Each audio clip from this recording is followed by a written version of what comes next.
Hello, everyone, and welcome to the 2024 Hot Topics and Environmental Law Summer Lecture Series. I'm Christophe Courchaine, Director of the Environmental Advocacy Clinic and Assistant Professor of Law here at Vermont Law and Graduate School. We're pleased to welcome you to the presentation today. Each of these talks Recording in progress is worth 1 Vermont CLE credit, so please keep track of which talks you attend for your records. We'll have time for a Q&A after today's presentation. And for those of you watching on the VLGS YouTube, you may enter your questions in the chat space at any time, and we'll get through as many as we can. So today we're pleased to welcome Richard Wallsgrove. He's an associate professor, co-director of the Environmental Law Program, and director of the Environmental Law Clinic, the William S. Richardson School of Law at the University of Hawaii at Mānoa. Professor Wallsgrove serves as the faculty advisor to the Environmental Law Program, and he teaches in a variety of areas, including energy policy, international environmental law, business associations, and contracts. He also works with the Pacific Regional Integrated Sciences and Assessments Program to analyze climate adaptation policies for freshwater resources in island settings. Prior to joining the law school, he served as policy director for the Blue Planet Foundation, where he advocated for clean energy policies, including Hawaii's first in the nation 100% renewable portfolio standard. Among other distinctions, he served as an editor-in-chief of the University of Hawaii Law Review, and in 2014, he was named to the Pacific Business News 40 Under 40 list of community and business leaders in Hawaii. He holds a BS from the University of California at Berkeley, a master's in science from the University of Hawaii School of Ocean and Earth Science and Technology, and earned his JD at the University of Hawaii William S. Richardson School of Law. Professor Wallsgrove joins us this summer as the 2024 Distinguished Climate Law Scholar at VLGS. And today he will present on restorative energy justice. Please join me in welcoming Richard Wallsgrove. Thank you, Christophe. And I'll need just one moment here to get my screen set up. Let's see if we can make this work.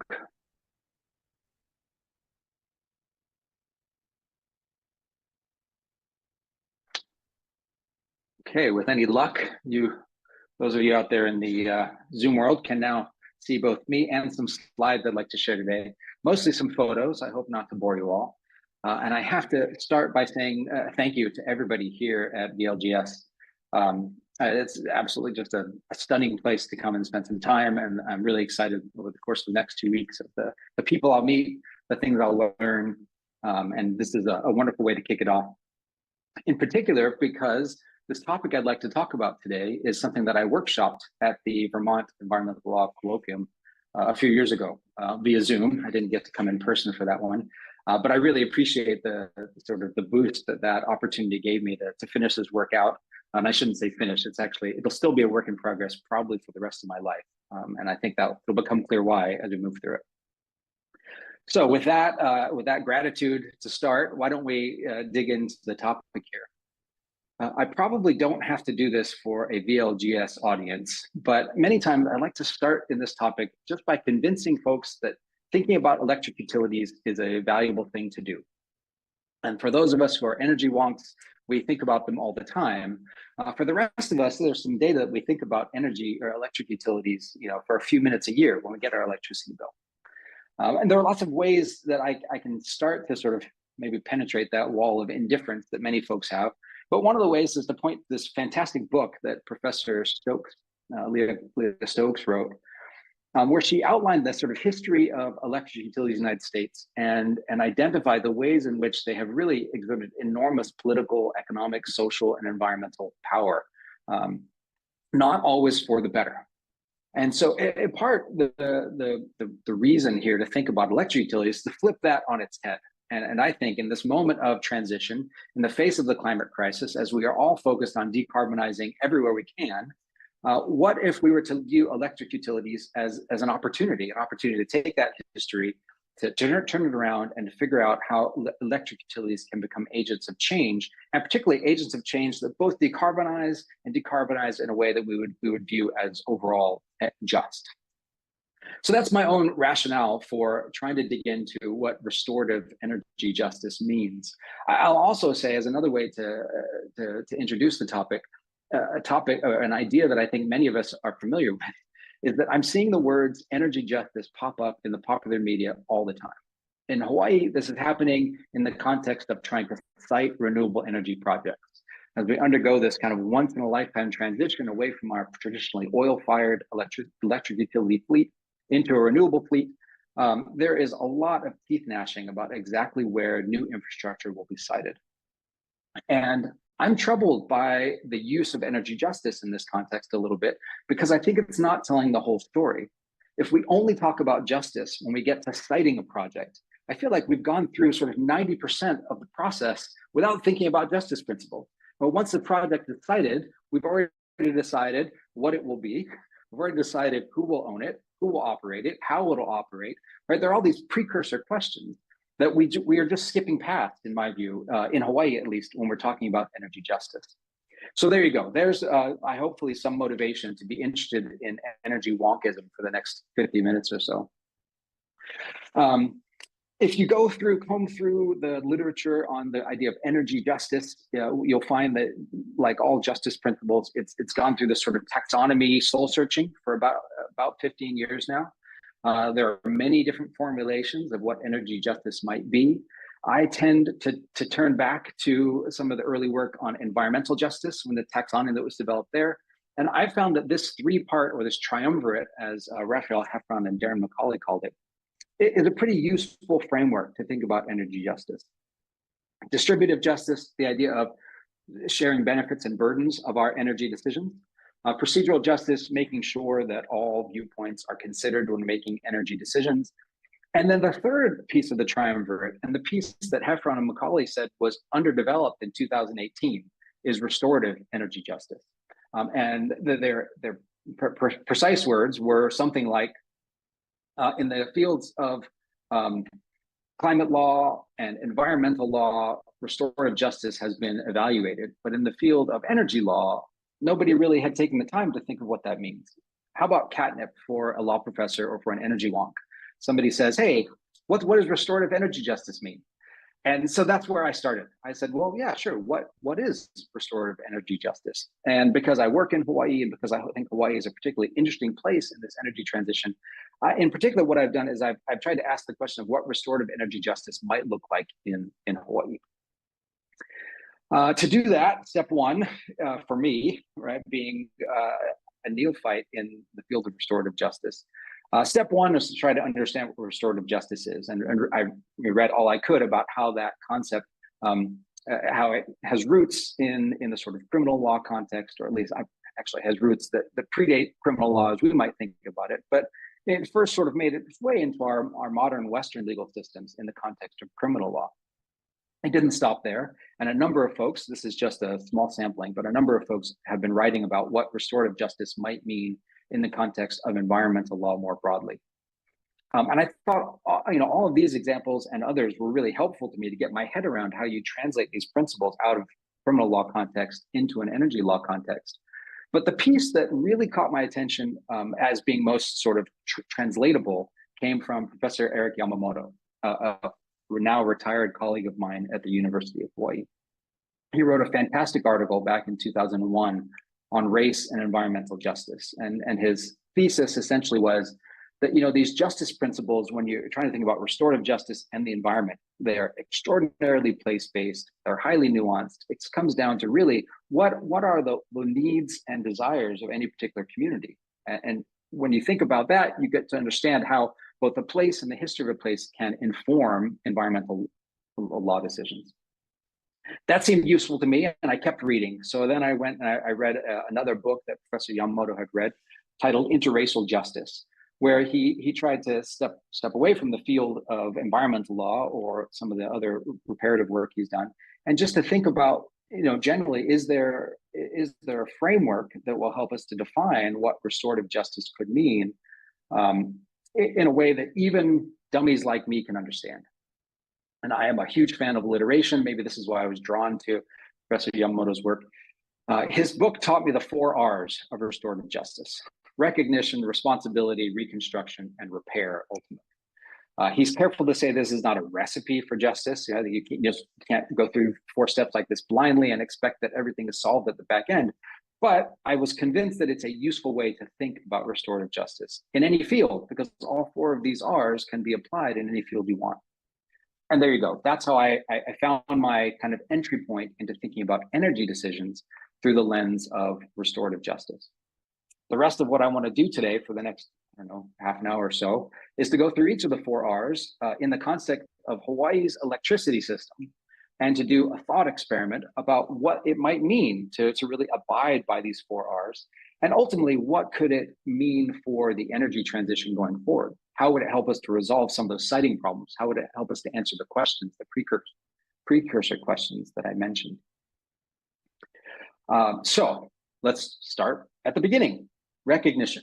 And recognition justice certainly is not a new idea to anybody.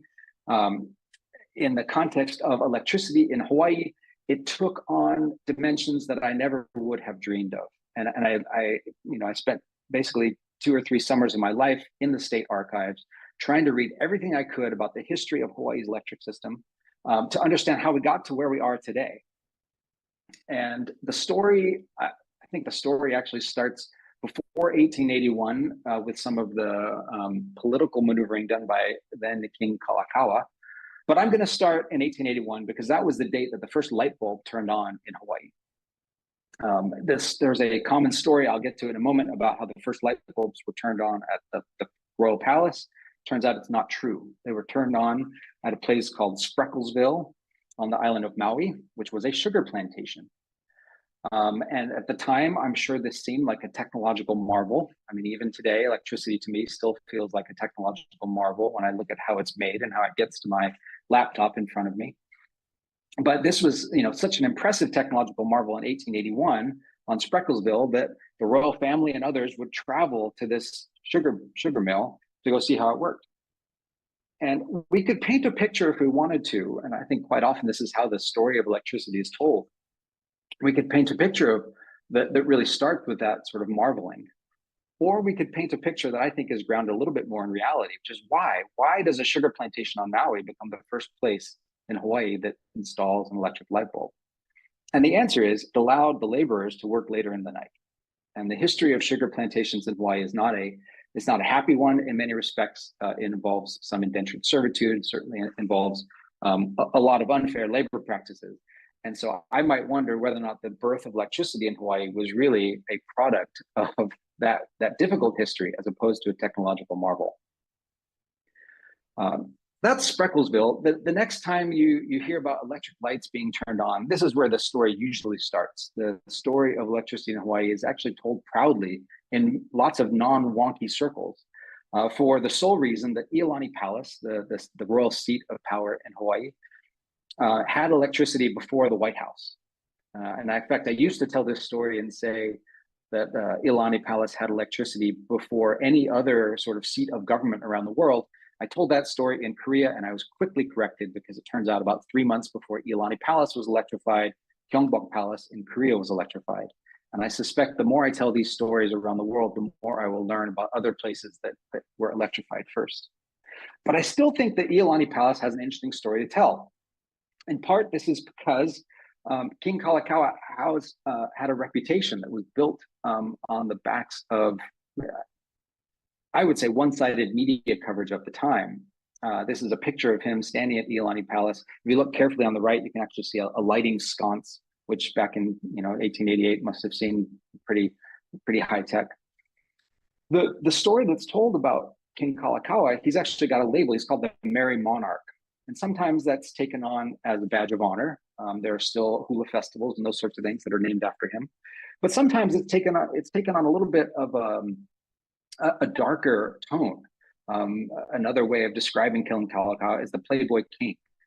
And that the justification for the overthrow that is going to come in my story comes from the fact that he was spending money on frivolities, that he wasn't a serious person, that he was, being a playboy for being a playboy's sake. If I take that back to the lighting of Iolani Palace, this is sort of how the story emerged, that King Kalakaua was interested in this technology. He met Thomas Edison in New York, and he decided he wanted to install it in his own home. If you dig deeper, that's not at all what happened. What actually happened is that there is a difficult time in the pre-overthrow history of Hawaii happening in 1886. Prior to this, the king was forced literally at gunpoint to sign a new constitution called the Bayonet Constitution, which diminished many of the king's powers, or the royal family's powers. Actually, we end up with an elected king as opposed to sort of the more traditionally passed down monarchy. The powers that forced that Bayonet Constitution upon the king were essentially sugar powers. And King Kalakaua was going through this difficult sort of reckoning of how does he keep the Western sugar powers happy enough that his economy continues to run, and at the same time, how does he stop this what feels to be sort of a slow erosion of political sovereignty? And King Kalakaua was not just a playboy; he was pretty savvy. What he decided to do was, if political sovereignty was at risk, he realized that wasn't the only element of sovereignty. There was also cultural sovereignty that he had to make sure, as a steward of his people, that he protected. There's economic sovereignty that he had to protect. And of those three, this cultural sovereignty seemed like a good place to start. So the lighting of Iolani Palace actually happens during the King's Jubilee celebration, which once again could be viewed as a frivolity. Or in the story that if you dig into it and you can read about, it actually turns out to be an affirmation of Hawaiian culture. There are 2 weeks of hula happening. Hula had been banned in some missionary circles. There are stories being told. There are songs being told. This is, without a doubt, an intentional effort to make sure that Hawaiian cultural sovereignty is not being stripped at the same time political sovereignty is being stripped. And I don't think it's irrelevant in that context to think about the fact that this is where King Kalakaua decides to turn on the electric lights. Sure, it's at his palace, but it actually happens in conjunction with lighting the streets around the palace. And so, so there's my first sort of light bulb moment, if you will, and that was an unintentional pun, but a light bulb moment that electricity can be more than it seems on its face, right? That there's something more going on here. How do you power those lights? Well, initially they were powered with small generators, small, sort of portable generators. But in a move that starts to build up the idea of a public power system in Hawaii, Kalakaua decides that they're going to install an electric generator at Nu'uanu Valley, which is up above the palace, and it's hydroelectric. So there's another light bulb moment for me, that the first electricity in Hawaii was really renewable electricity. We're really just going back to our roots in this clean energy transition. So this Nu'uanu power station gets turned on. Again, it's a technological marvel. People are see it as a wondrous thing. The lights come down from the valley, and they're in the streets around the palace. There are some names involved here. King Kalakaua was away at the time that this particular generator was turned on. The name that I'll note from this news article is the Honorable Lauren Thurston, Minister of the Interior. He was there overseeing the commissioning of the generator. His name is going to come up again in my story, so I just wanted to mark that. Sadly, the next thing that happens in my story is that King Kalakaua passes away. He passes away while he's away from Hawaii, and he is succeeded by his sister, Queen Liliuokalani, who ends up being the last monarch in Hawaii. She's wearing black here, and one might assume she's wearing black in mourning for the death of her brother. If you read through her diary, you learn that in part she was also mourning the Bayonet Constitution, and part of her mission in becoming the new mo'i, the new royal sovereign, was to try and claw back the power that had been stripped away, the political power that had been stripped away in the Bayonet Constitution. And she's wearing black in part to mourn what she views as that incursion into the sovereignty of her people. She was an impressive person. Reading her diary and reading the book that she wrote while she was in prison after the overthrow is, I think, one of the best ways to learn about the history of Hawaii for anybody who's interested. Queen Liliuokalani steps into her first legislative session, what's called the 1892 legislative session, but it really spans 1892 into 1893. And this is a very difficult legislative session for her. She is trying to install a cabinet that will help her in this effort to restore political sovereignty to her throne, to her monarchy. Each time she forms a cabinet, the legislature, which has been empowered by the Bayonet Constitution, strips away the cabinet. She has to put the cabinet back, she strips it away. So not a lot is happening in terms of legislation during this legislative session. And here's a picture of Queen Liliuokalani then leaving on the last day of the legislative session, January 14th, 1893. She's leaving probably a bit disappointed that some of the things that she had tried to get done didn't happen. But 2 days before that last day of the legislature, in what ends up being one of her final acts as the monarch, she signs Bill 219.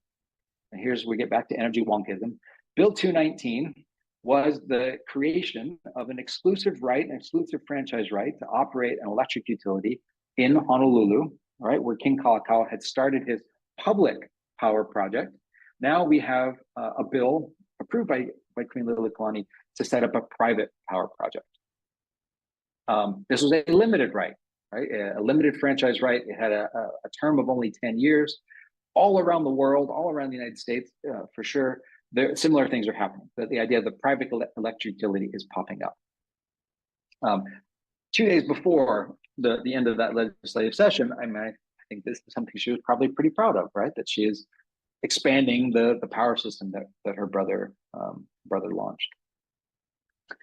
The winners of that franchise right, actually the only bidders of that franchise right, was the Hawaiian Electric Company, which is a company that is meaningful to me because it is the dominant electric utility in Hawaii today. In fact, we have one investor-owned utility on all islands except for the island of Kauai. Kauai has a cooperative electric utility. So the Hawaiian Electric Company is still around 120, 130 years later. And its four founders here have some interesting historical ties that lead me to believe there was more happening in this January 1893 than is immediately apparent by reading the legislative history.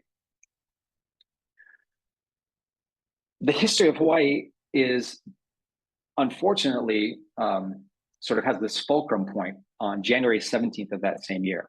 January 17th is the day that troops, they're here in this picture, the troops step off of the USS Boston and the illegal overthrow of Hawaii begins, led by none other than the Minister of the Interior, Lorrin Thurston, and some of his cronies, including Samuel Dole, whose name you probably recognize from pineapple fame. Going through this history as an energy wonk was fascinating. For example, if you look very closely, you can see that there are some wires going into what is now the Hawaii Supreme Court building. For a long time, I was convinced those were electric lights. It turns out they're not. It turns out they're telegraph wires. But close enough, it makes me think that electricity was starting, or we were wiring our world even back in the 1890s. In the days that followed the overthrow on January 17th, the Royal Guard was discharged from Iolani Palace. So this is the Royal Guard being told by a fellow by the name of John Soper there in the white pants and the bowler hat. They're being told that their services are no longer necessary. They're to lay down their weapons and to leave the armory at Iolani Palace. Take careful note of what John Soper's wearing there. And here's an undated photo that I found. John Soper's right in the middle. This is on the steps of Iolani Palace. Same bowler hat, same white pants. I'm pretty sure this is in the days that followed that the beginning of the overthrow on the 17th. Soper was named by, within a week, he was named the military leader, or the leader of the provisional government's military arm. He became the sort of commander-in-chief of the military arm for this overthrow government.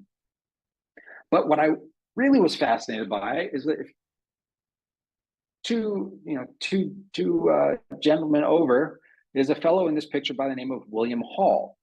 So William Hall was appointed by John Soper to be the quartermaster of the provisional government's military. I didn't know what a quartermaster was when I started this work. Turns out a quartermaster is the person who supplies the weapons, supplies the foods, the person who takes care of supplies for the military. Well, why was I interested that William Hall was appointed as the quartermaster for this provisional government's military? It's because you've seen his name before. He was the first president and one of the four founders of the Hawaiian Electric Company. As you dig through the congressional record, there was a lot of a lot of investigative work done after the overthrow. His name pops up all over the place as being, quote unquote, one of the men who was scurrying about trying to gain um, support from various circles in the days leading up to the overthrow, so that when they overthrew Queen Liliuokalani, they knew that they'd have the money powers behind them. So certainly William Hall, the founder of Hawaiian Electric, was involved in the overthrow. The next name on the list, Jonathan Austin, was one of the drafters. He was a lawyer. He was one of the drafters of the Bayonet Constitution. So he had been involved in this overthrow process for a long time. Jonathan Austin was also one of the people who was trying to set up electric utility even before Queen Liliuokalani set up Bill 219. He strung up wires just between his office and the offices around it so people could run fans and those sorts of things. So the political powers and the electrical powers at the time were one and the same, right? They were intertwined. Some people, you get this far in the story and they say, well, so what? It was a long time ago. It's just a couple of people, right? This isn't about the entity of Hawaiian Electric being involved in the overthrow. This is just about the people who were involved.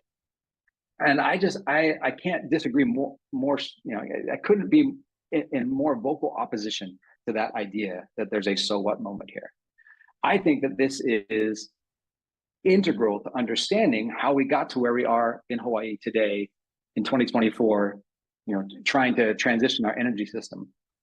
But I have to convince you of that. So the first thing I'll say is that William Hall, this being a quartermaster was not a new thing to him.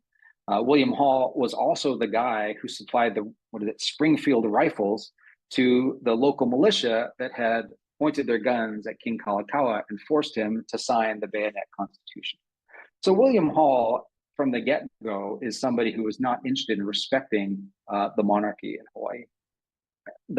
As some of you might know, Congress adopted an apology resolution in 1998 to apologize for what is now recognized as the illegal overthrow of the Kingdom of Hawaii. And I just had no idea before I started to dig into this work that William Hall played such an integral role. We hear about Thurston, we hear about Dole, we hear about some of the other folks involved, Jonathan Austin, but William Hall is the first president of Hawaiian Electric. That's the only context I'd ever heard his name. I'd never heard his name in the context of this overthrow. Let me jump our story forward almost 100 years in the 1970s. If one is trying to understand the history of Hawaiian Electric, there are a few sort of off-cited resources. And one of them is this speech that a gentleman by the name of C. Dudley Pratt, a later CEO and president of Hawaiian Electric Companies, gave in the late 70s or early 80s. His title, right? An Electric Utilities Evolution from the Monarchy to the 21st Century. And in describing the overthrow, his words, and the words that really got me fired up, were whatever the other effects of these actions, right? The sanitized idea, these are actions. I don't know who did this. I don't know what the other effects were. Now, they created a favorable political climate in which local industries could begin to plan for the future. And so now the light bulb starts to go on for me that this is intentional. And it's not just the electric utility, obviously, although William Hall certainly had an interest in the electricity system, but it's the idea that we are overthrowing the monarchy in the interest of these kind of, in the name of these private interests that want to plan for the future, these private local industries to plan for the future. And this was the game from the get-go. And our electric utility is as guilty of that as any of the other companies. C. Dudley Pratt, in addition to being president of Hawaiian Electric, was also a missionary descendant, a descendant of some of the early missionaries in Hawaii. Okay, let's get back to some energy wonkism then and talk about what happens. What happens when you overthrow a monarchy at the same time you launch an electric utility? Well, the first thing that happens is the public power project that King Kalakaua had embarked upon sort of stops in its tracks, and all further development of the electricity system is private. The first large generator that gets installed is not a renewable generator, it's a coal-based generator. It's called the Alakea Power Plant. It's right there in downtown Honolulu. It's still there. It was renamed the Honolulu Power Plant. It's that big building on the right. This was the first power plant that was retired as Hawaii, it was in 2013, as Hawaii started to transition away from fossil fuels and to renewable electricity sources. So it still sits there, but it's mothballed. I think it can be turned on if it wants. So that's 1894. The lesson that I got here about electric system planning is, wow, when you make decisions in the energy sector, They live with you for a long time. It took us until 2013 to get rid of what was always a pretty sort of old and prone to unreliability generator. I'll skip my story forward 10 years now. We were in 1894, the year after the overthrow, when the Hawai'i power plant gets built. You remember that Bill 219 granted Hawaiian Electric this franchise right for a period of 10 years. So after 10 years goes by, Hawaiian Electric has to go back to the legislature and has to renew their franchise right. By this time, by 1904, we are away from the provisional government that took over right after the overthrow, and now it's become the territorial government. Hawaii has become a territory of the United States. And that has some legal ramifications. One of them being that although there's a local legislature that gets to make some decisions, some bills had to be also approved by the US Congress. And so this bill to renew the franchise right for Hawaiian Electric gets renewed by the local legislature for a term of 35 years. There's a lot of debate about that. You can go through the contemporary media and you find that people are citing other places in the United States that have decided to embark on a franchise, term of something like 15 to 25 years. 35 years is viewed as pretty far to the extreme, but Hawaiian Electric does a good job lobbying, and they get the territorial legislature to approve that 35-year term. They send then their team of lobbyists out to Washington, D.C. to go and lobby Congress to approve that bill. But they don't stop with just approving the bill. And I haven't found much about exactly how or why this happened. But if you follow the bill through its various committees, you notice that from one committee to the next, there are some edits made, there's some strikeouts made. And one of the things that is lined out is the period of 35 years. And instead, this franchise right is granted in perpetuity. Those law students out there taking contracts, you should understand that getting any right in perpetuity is pretty abnormal, pretty powerful. And lo and behold, we have Hawaiian Electric companies as our sole investor-owned utility in Hawaii today. They are still operating under the franchise right they got through this lobbying in 1904. So again, I'm learning lessons at each step about how we got to where we are. What do you do with this perpetual right? Well, you go back and you try to build your system. So Hawaiian Electric returns to Hawaii. And one of the things that they do is they try to take the last vestige of this public power system and to move it into their private sphere. It begins as a lease of that new Uanu hydropower station. Ultimately, Hawaiian Electric comes to own it. It's a fascinating story to read about. There is an electrician in the paper who's quoted as saying that he was concerned about transferring the power station to Hawaiian Electric because it would create a monopoly, which might become dangerous for the community. Two things jump to mind there. The first is an electrician in 1905 is like an astronaut today. This is somebody who's pretty technologically savvy, who is sort of seeing where things are going. Maybe not an astronaut, maybe an AI engineer today.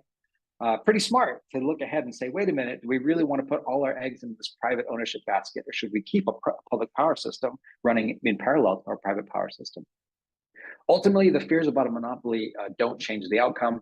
And Hawaii does the same thing that everywhere does in the face of concerns about monopoly power. They form a regulator, the Public Utilities Commission, to regulate the industry. My next project, for what it's worth, is I'd really like to know more about the history of the Public Utilities Commission. I wonder what interesting tidbits we could unearth there about procedural justice when we look at the history of that institution. This time in the history of Hawaii is a fascinating one. The chart that you're looking at is not something you'll be able to read, but it embodies a really important piece of Hawaii's economic history, and that is something called the Big Five. There were 5 dominant sugar companies. And in this book that I'm borrowing this chart from here, the point that's made is that the Big Five sugar companies were dominating their power, not just in the sugar industry, not just in agriculture industries, but through interlocking directorates, through this idea that the same people who served on the boards of these Big Five sugar companies also served on the boards of the transportation companies and of the sort of retail supply companies. Name your industry, it's the same set of directors essentially who are running it. Down in the lower right hand, not quite the lower right hand corner, one of these other companies is Hawaiian Electric, sharing an interlocking directorate with the Big Five. Sumner LaCroix, the economist who wrote this economic history of Hawaii, said that there were three characteristics that really stood out for the dominant economic powers of the time in the territorial area. They were vertical integration. Well, Hawaiian Electric is a vertically integrated monopoly. They were then and they are today. Check one. Interlocking directorates. All right, they were part of that interlocking directorates network. And the third of the three characteristics is extensive lobbying in DC, which is exactly how Hawaiian Electric got its franchise right. So check, check, check. Here's the light bulb that goes on for me here. The big five sugar companies no longer exist, at least not in the form that they existed in the territorial era. Most of them have gone by the wayside entirely. A couple of them still exist as landholding companies or as sort of development companies for commercial and residential real estate. Two of them are still publicly listed. Not a lot of publicly listed companies in Hawaii, but those landholding companies are publicly listed. There's another publicly listed company in Hawaii, Hawaiian Electric. And if you take the market capitalization of Hawaiian Electric, it dwarfs the market capitalization of the big five and the other pieces of the industrial powers of the territorial era. Which gets me thinking that we should stop talking about the big five and we should talk about the big six.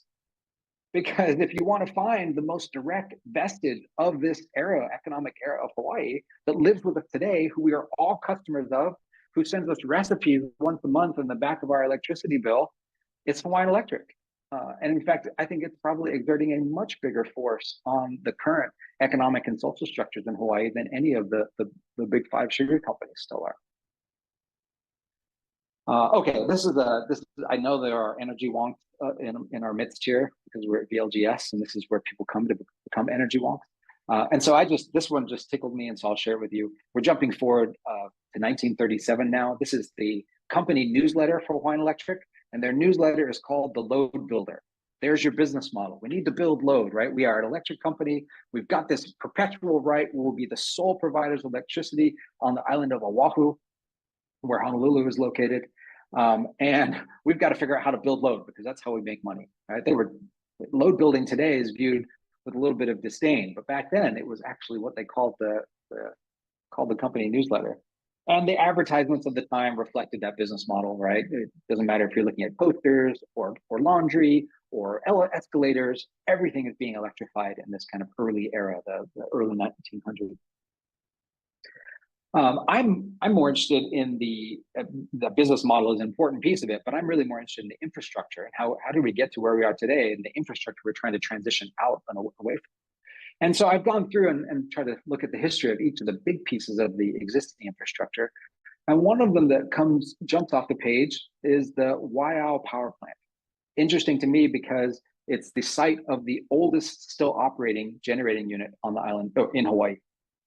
That generating unit was installed in 1946. It still spins today. It still turns on the lights, and everybody complains that it's you can't buy parts for it anymore. That it has to be retired. Which I say, yes, let's retire it. That sounds like a great idea because it burns oil. It was built on the shores of Pearl Harbor, Pu'uloa, and in the traditional story of electricity in Hawaii, the story that's told is of the brave plant operators who stayed in the plant to keep the lights on even while they were being shelled by the Japanese. And you can see in the walls of the plant, apparently you can still see bullet marks and those sorts of things. I started to think about what does this mean in the load building era of Hawaiian Electric? Why are they building a power plant on the shores of Pearl Harbor? And the answer is because they were courting the military as their largest customer. The military is still Hawaiian Electric's largest customer today. In fact, there's shared infrastructure ownership between the military and Hawaiian Electric. It's not just the electricity infrastructure that's being shared, it's also the fueling infrastructure that's being shared. The oil that's being piped in for ships in Pearl Harbor is also being used essentially to run this power plant.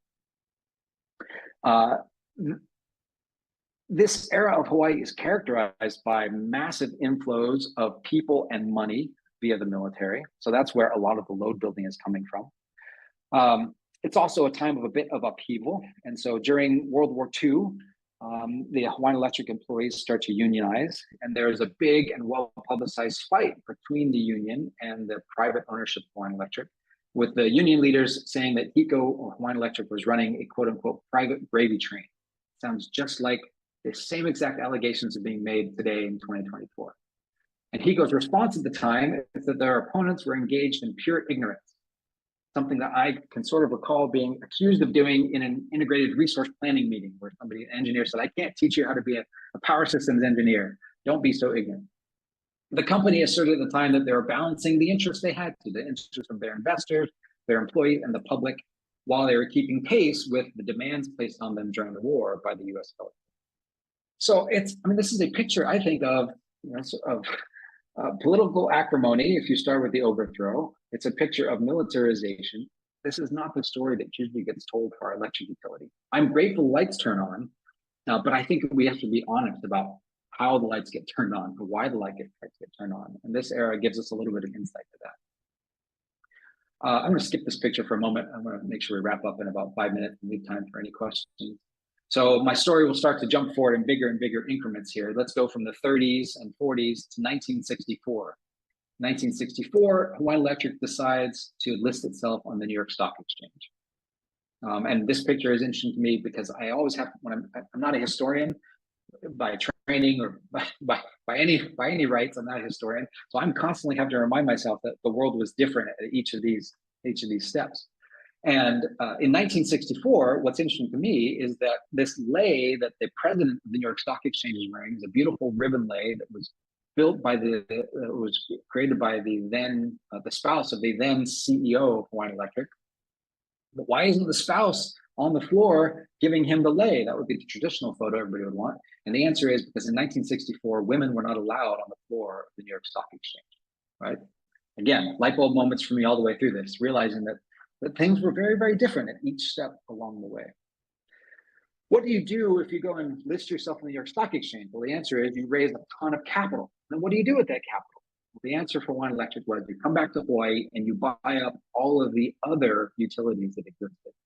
Each island had its own utility. Actually, on some islands, there was more than one utility. And so Hawaiian Electric goes on a buying spree in the late 60s and buys up all of the other utilities, but for Kauai. There's an interesting historical note there as well. Hawaii was always the sort of the last holdout. They were the last holdout when King Kamehameha tried to gather all the islands under one monarchy. And they remain the last holdout in the context of electricity because Hawaiian Electric owns all the utilities on every island except for Hawaii. What else do you do with all that capital? Well, you start to build infrastructure. So here's the largest power plant in Hawaii. It's not large by US continental standards, but by Hawaii standards, it's massive, 600 megawatts. It's about half of the peak load on the island of Oahu. If you ever visit Oahu and anybody suggests that you should go snorkeling at Electric Beach, that is the beach right in front of the Kahe power plant. It really is one of the best snorkeling spots on the island. Notwithstanding the fumes that emit from the top of it, it burns fuel oil. It was an odd choice. I'm sure that most of you working here on the US continent wonder why Hawaii uses fuel oil for much of its electricity production. That was a question for me too. I don't understand it. Why are we stuck on fuel oil? The answer to that question also comes up in this kind of 1960s era. It seems to me that it works something like this. Honolulu International Airport in the very early 60s becomes the first airport in the United States to have a ramp built specifically for jet planes. Why is that? Well, there's a decision made that Hawaii will become a tourism destination, a decision that we're living with today because over-tourism is a constant source of problems in Hawaii. Well, if you're going to start to bring in a bunch of jet planes filled with tourists, you have to fuel those jet planes. So at the same time, Hawaii builds its own refinery. There are entire countries out there that don't have their own refinery. Costa Rica, for example, just imports the fuel they need in whatever form they need. Not Hawaii. Hawaii has not one, but two refineries. What are those refineries doing? Well, they're taking barrels of crude oil and they're making three things. They are making gasoline for cars. They're making jet fuel for airplanes. And the third thing they're left with is that dirty, nasty, heavy fuel oil that's stuck at the bottom of the barrel. What are you going to do with that? It'll cost you more to ship it and sell it somewhere on the open market than it would to just find something to do with it in Hawaii. And the answer is you burn it in power plants. That's why we're in a situation today in 2024 of still burning heavy fuel oil in our power plant. Okay, that was a long piece of the first step of the 4 R's. I promise you the rest of the 4 R's go by in about 2 minutes because there's a lot there, but I just feel like the history is something we have to get our heads around. I also, every time I tell this story, I have to start with a really, really important caveat, or here I'll end with an important caveat, which is if there's one person on Earth who is uniquely poorly positioned to tell the history of Hawaii, it's me. I'm not from Hawaii. I'm not Hawaiian. I undertook this project as a thought experiment. I think we all know that if you want to go through a true recognition process or truth and reconciliation process, it means gathering stories from others. And that's what's been most fun with me about this project is that as I tell this story, I'm at each and every one of these community meetings, I'm learning more about the story myself. People tell me the story. I look forward to the day we can do a real truth and reconciliation process about our electric utility. The responsibility prong of this, I don't know exactly what that takes on. I know that companies like Volkswagen have issued apologies, much like the US Congress issued their apology resolution.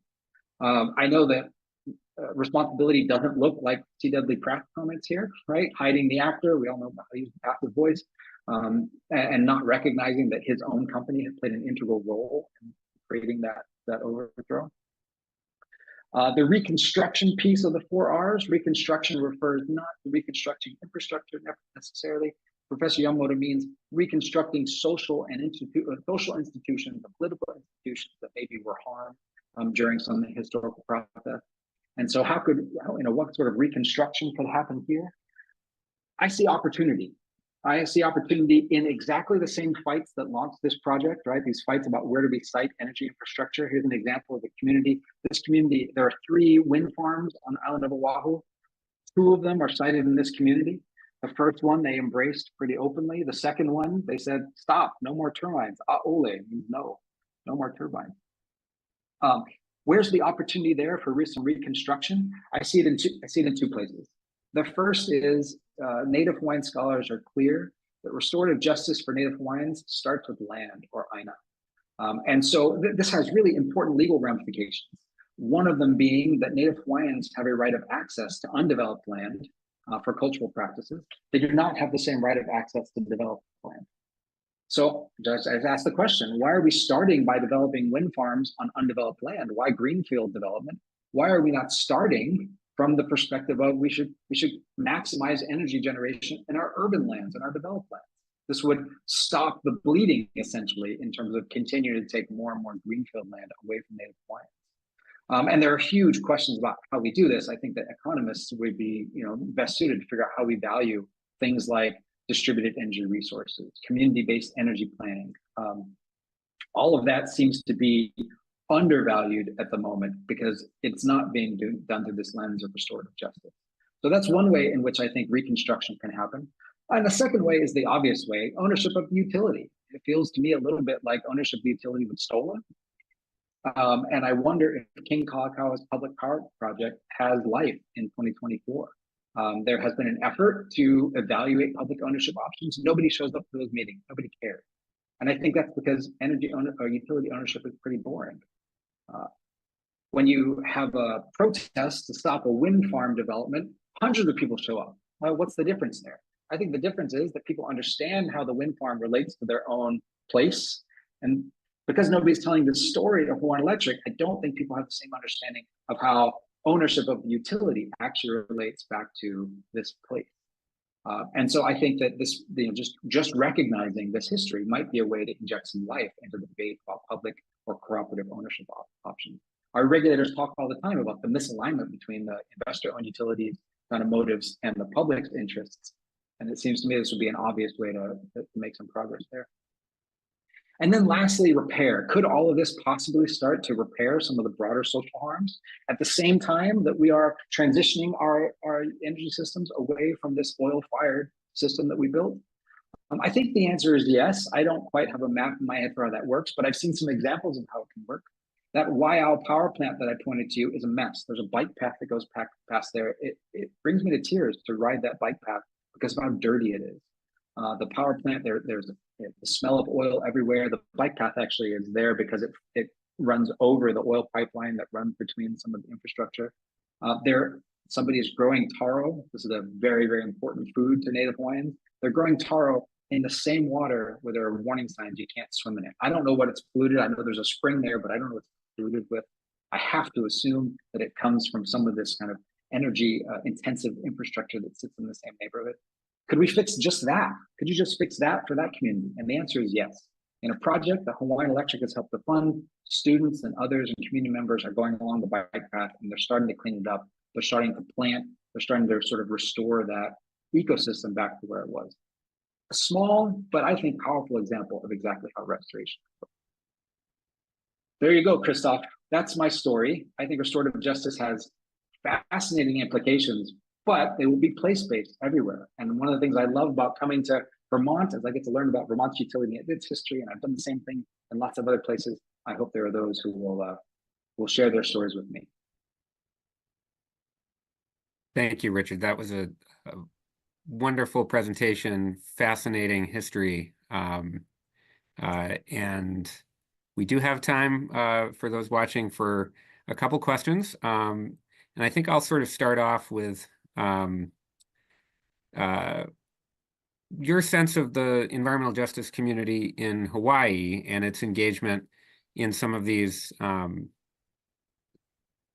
electric company planning enterprises. I know that's always commonly thought of as a struggle to, have effective, meaningful community engagement in those processes, as you alluded to in your talk. So I'm wondering if you have some sense of how utilities, whether they, how utility commissions in particular could think about this question, especially in the light of these restorative justice principles.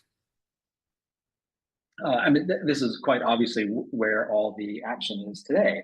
And motivated, again, I think it's sort of in the wrong order. We have a wrong order of operations, but many times we find that communities who are unhappy about energy decisions to be made that will affect them, like siting a wind farm, then want to go and participate in the process, right? And once you've decided that's the community that gets cited in, there was a lot that happened. The PPA got signed 2 years ago, right? So there have been efforts, there are efforts still afoot to change the way in which communities are engaging in utility planning. I don't think it's gone as far as it can. There's an open docket with our utility commission. It's called the Energy Equity Docket. And even that name, I think that sanitizes a little bit. I mean, I'm not sure that people have a sort of gut sense for what equity means when you think about energy. Whereas people know what justice means, right? People know what's right and wrong, or at least we think we know what it means. So I would start by just renaming the docket as step one.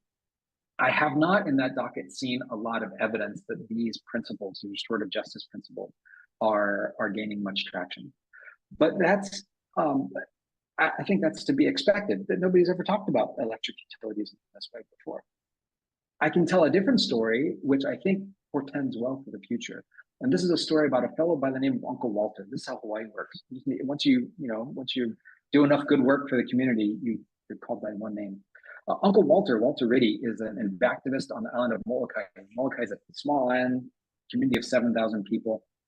And Uncle Walter has been in sort of environmental justice communities, has been a leader for decades. He was actually one of the folks that scaled the cliffs of Kaho'olawe, an island that was being bombed by the US military. To get the military to stop, he radioed in and said, "Hey, we're on the island, you can't bomb it anymore." That was a pretty bold move. It ended up now with Kaho'olawe as owned in trust, essentially for the benefit of Native Hawaiians, if you read the law literally. And so I'm on Molokai and I'm talking about community energy planning, and Uncle Walter looks at me and goes, "Hey, this energy stuff is pretty interesting. I think I'm gonna get involved." Well, there you go, right? That's all it takes. Somebody like Uncle Walter in Hawaii could really change the landscape. There's another group on the island of Molokai who has really taken community energy planning to an exciting new level.